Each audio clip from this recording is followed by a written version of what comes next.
Atenção Brasil! Atenção Brasil! Atenção Minas Gerais! As tropas do 2º Exército, sob o comando do general Cruel, já sitiaram o estado da Guanabara.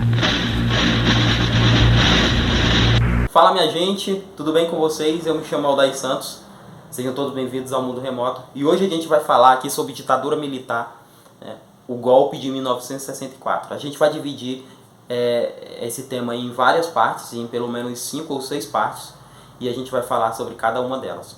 Se você não é inscrito, se inscreve aqui no canal, me ajuda a chegar a 1000 inscritos. Se você já é inscrito, deixe seu joinha, comenta aí embaixo e deixa sua opinião, tá bom? Agora sem mais enrolação, bora pro vídeo.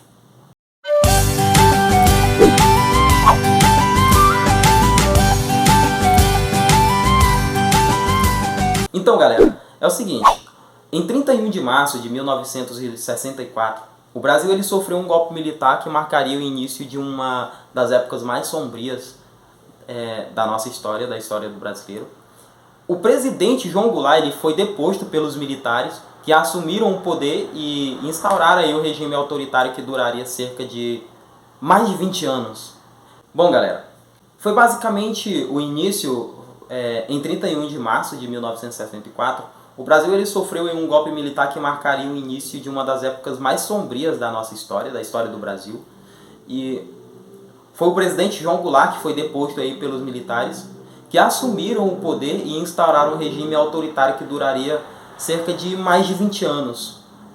Esse regime militar, o golpe militar, ele foi justificado pelos militares como uma medida para conter a ameaça comunista que, segundo eles, estava ganhando força no país. No entanto, o verdadeiro motivo por trás do golpe era o desejo dos militares de manter o controle sobre o governo e a sociedade. Aqui a gente vai dar uma pausa. De fato, naquela época, a força comunista estava muito grande, O que a gente vai ler nos livros de história hoje em dia é basicamente esse tema que eu falei anteriormente. Mas a força comunista estava muito grande mesmo. E durante o governo militar, por exemplo, a Dilma, Mira Leitão, as pessoas que a gente conhece hoje, elas participaram das guerrilhas. E elas participavam, essas pessoas que lutavam contra o governo militar naquela época, eles lutavam de mãos armadas, pessoas morriam. Há relato de pessoas que eram estupradas por pessoas que lutavam contra o governo militar.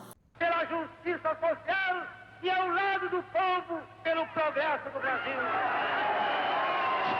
A questão é, não existe mocinho nas duas histórias. Os dois lados foram errados. O governo militar foi errado, porque teve uma série de erros desumanos por parte do governo militar. E teve uma série de erros desumanos por conta daquelas pessoas que eram a favor da democracia, que na verdade queriam instaurar uma ditadura, trocar uma ditadura por uma ditadura. Era uma ditadura conservadora e eles queriam derrubar essa ditadura militar para instaurar uma ditadura comunista. Era basicamente isso. E foi uma luta muito grande. A gente viu que o início dessa luta foi no início da era Vargas, foi ainda no governo Vargas, tá bom?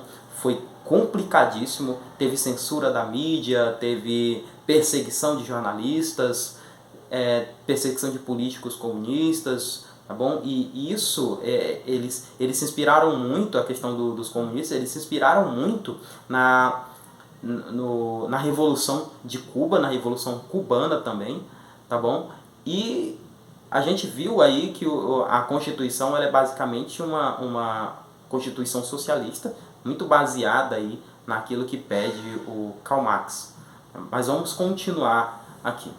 Donos da terra que ele aluga, para os donos da terra que lhe entrega sua produção. Assim que assumiram o poder, os militares eles suspenderam aí as garantias constitucionais, ou seja, eles censuraram a imprensa e criticaram os tribunais, criaram aí os tribunais militares para julgar os civis. A repressão política se intensificou com a pressão e a tortura de opositores no regime, e muitos foram exilados, enquanto outros foram mortos simplesmente também desapareceram aí. O primeiro presidente militar foi General Humberto Alencar, Castelo Branco, que promoveu reformas econômicas como a criação do Banco Central e a desvalorização da moeda. No entanto, essas mudanças não foram suficientes aí para conter a insatisfação popular com o regime. Durante os anos que se seguiam o golpe, né, a sociedade brasileira ela resistiu à ditadura militar.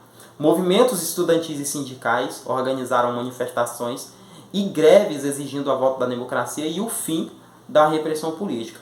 Porém, muitos desses sindicatos eles eram sindicatos criminosos. Cabe lembrar que nem todos eram certos. No entanto, aí os militares não estavam dispostos a abrir mão do poder e a violência só aumentou. No ano de 1998, o governo ele promulgou aí o ato institucional, o AI-5, chamado AI-5, que concedeu aí poderes ainda mais amplos ao regime militar e deu início a uma das fases mais sombrias da ditadura. Mesmo diante de tanta repressão, a resistência popular continuou. Artistas, intelectuais e líderes religiosos também se reuniram e também aí a luta da redemocratização do país.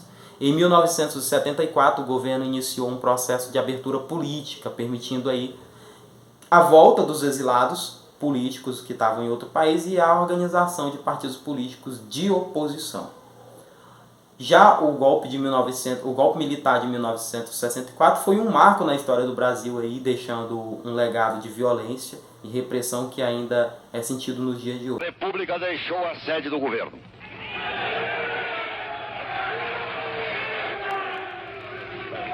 Assim sendo, declaro vaga a presidência da República. É uma democracia que, bom, a gente está pagando para ver o que vai acontecer nos próximos dias. E como eu havia dito, foi um período sangrento das duas partes. As duas partes tiveram culpa nisso, tá? Os grupos organizados, que é basicamente hoje os intelectuais de hoje, os políticos mais velhos de hoje, os jornalistas mais velhos de hoje, basicamente muitos deles participaram violentamente contra a ditadura militar e hoje se declaram altamente comunistas e inclusive defendem o atual governo aí que está fazendo uma coisa horrível no país, né, com declarações que não deveriam estar. A gente precisa realmente de liberdade, mas a gente percebe que a gente vive num estado de exceção e está complicado a gente continuar da forma como a gente está, porque a gente percebe que a gente nunca teve liberdade. E a gente está mais próximo do que nunca de uma outra ditadura. Bom, cabe a nós lutarmos para que isso não aconteça.